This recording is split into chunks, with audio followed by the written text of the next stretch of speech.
Good morning, students. So we are going to start with the next chapter, that is measurement and scaling. So in this chapter, two questions would be covered, which comes in the exam for 15 marks. One, what are the various scales of measurement? The second, what are the various scaling techniques?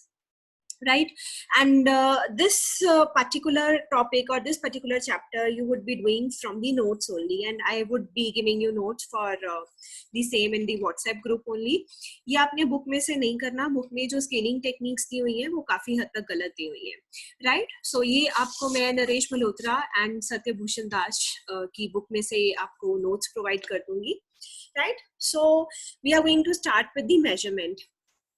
Measurement में क्या होता है, हम लोगों से जो data लेते हैं, हम डेटा को नंबर्स असाइन करते हैं, क्योंकि हमने कल को उस डेटा को एनालाइज करना होता है. तो जो सॉफ्टवेयर्स हैं एनालाइज करने के लिए, they don't recognize the names or the other things, they only recognize the numbers. So measurement का मतलब क्या होता है, जब हम ऑब्जेक्ट्स को नंबर असाइन कर देते हैं. फॉर एग्जाम्पल, मैंने मेल को 0 असाइन किया एंड फीमेल को लेट्स से 1 असाइन किया. This is assigning of the numbers only. This is called the process of measurement, right.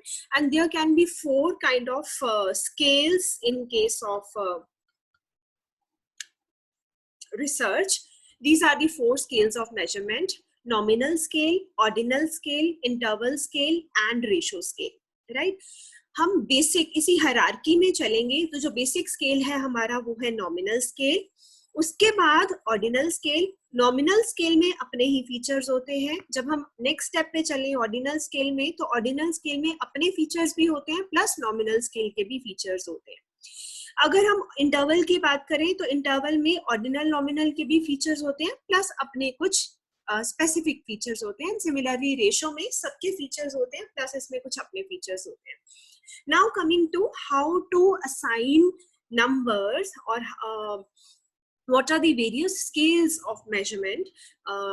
तो यहाँ पे सबसे पहले बात करते हैं नॉमिनल स्केल की. नॉमिनल स्केल या नॉमिनल डेटा कैसा होता है? फॉर एग्जांपल, जहाँ पे कैटेगरीज हो, जहाँ पे नंबर्स असाइन किए जाएं पर वो नंबर्स जो हैं उनका कोई मतलब ना हो, राइट. जनरली हम क्या देखते हैं, प्लेयर्स को कुछ नंबर साइन किए होते हैं. तुम लोगों को आधार कार्ड नंबर मिला, तुम लोगों को रोल नंबर मिला क्लास में.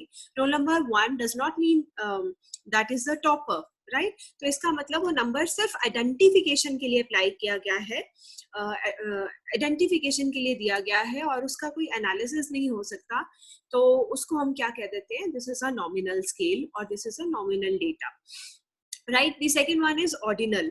जहां पे ऑर्डर हो, जहां पे डेटा ऐसा हो कि ऑर्डर हो, वहां पे the scale is called as ordinal scale. For example, मैंने कहा कि तुम्हारी क्लास में रोल नंबर्स असाइन किए, तो ऐसा डेटा जो है that would be nominal data. अगर तुम्हारी क्लास में on the basis of marks toppers की लिस्ट बना दी गई, first topper, second topper, up till 10th topper, तो ये जो ऑर्डर्ड डेटा है इसको हम क्या कहेंगे, that has been measured on the ordinal scale, right. यहाँ पे जो ऑर्डिनल स्केल जो है वहां पे difference between the two is not equal. For example, जैसे आपको स्क्रीन पे दिख रहा है, लेट्स से ये प्लेयर्स हैं और players first second third place पे आए हैं. फर्स्ट प्लेयर ने रेस फिनिश की है 13.4 सेकंड्स में, सेकंड ने 14.1 और थर्ड ने 15.2. अगर हम देखें दोनों प्लेयर्स फर्स्ट और सेकंड का जो डिफरेंस है दैट इज ऑलमोस्ट 7 पॉइंट्स, और सेकंड और थर्ड प्लेस का जो डिफरेंस है दैट इज ऑलमोस्ट 9 पॉइंट्स.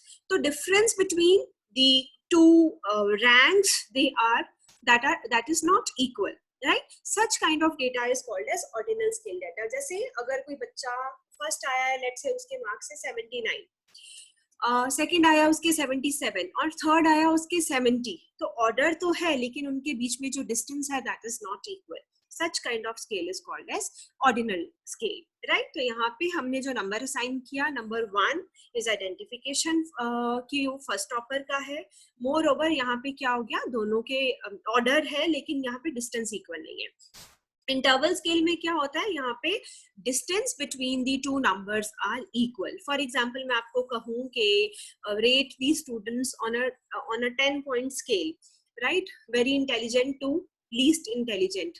तो यहाँ पे जो difference between 1 to 2, 2 to 3, 3 to 4 वो इक्वल होगा, राइट। फॉर एग्जाम्पल इसी एग्जाम्पल को मैं कंटिन्यू कर रही हूँ कि यहाँ पे देखो जो प्लेयर्स हैं वो फर्स्ट सेकंड थर्ड प्लेस पे आए और जजेस को बोला गया कि आप उनको 0 to 10 के स्केल पे उनकी रेटिंग करो।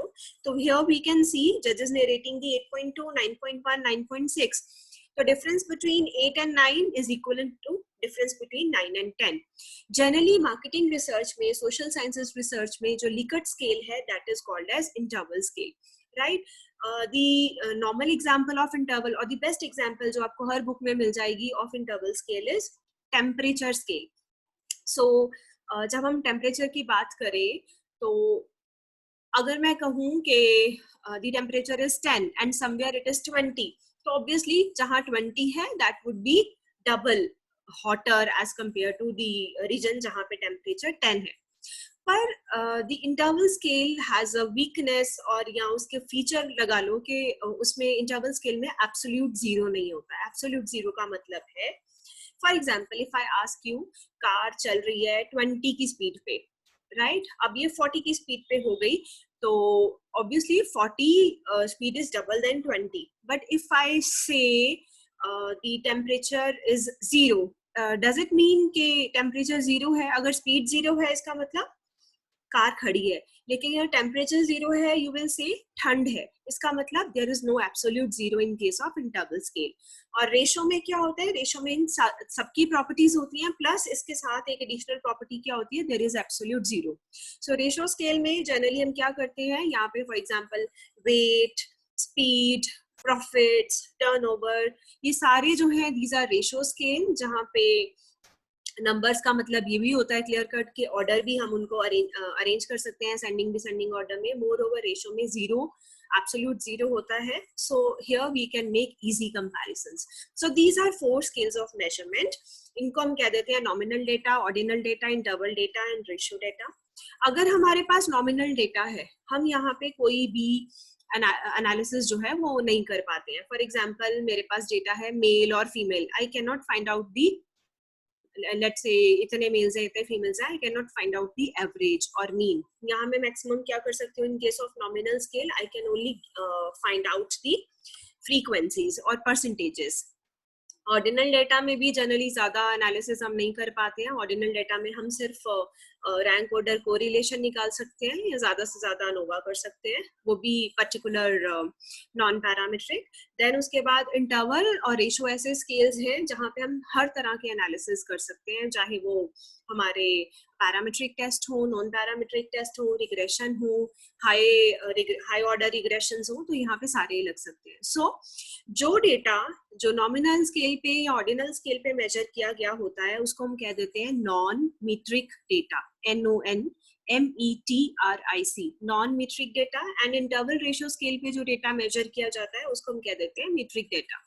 नॉन मीट्रिक डेटा वो जिसके ऊपर ज्यादा टेस्ट नहीं लगाए जा सकते, उनका ज्यादा एनालिसिस नहीं हो सकता, ऑलमोस्ट नहीं हो सकता एनालिसिस। और मीट्रिक डेटा जिसपे हम हर तरह का एनालिसिस कर सकते हैं। रिसेंटली हमने काइस्क्वायर टेस्ट किया था, वो हमने नॉमिनल स्केल पे ही लगाया था।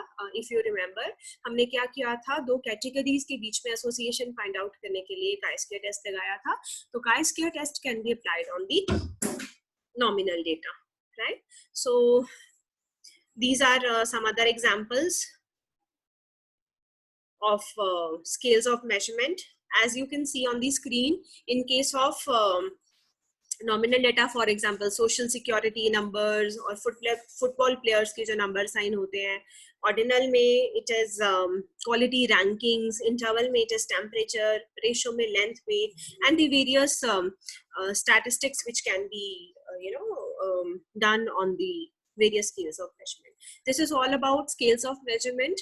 So ये question जो है ये 15 marks में generally आ जाता है. It is very important for 15 marks. 5 marks में भी अलग से आ सकता है. So ये question आपने क्या करना है, mix करना है from the notes and from your book. ये आप अपनी बुक से प्लस नोट से मिक्स करके करोगे. स्केलिंग टेक्निक्स फुल फ्लेज आप नोट्स में से करोगे.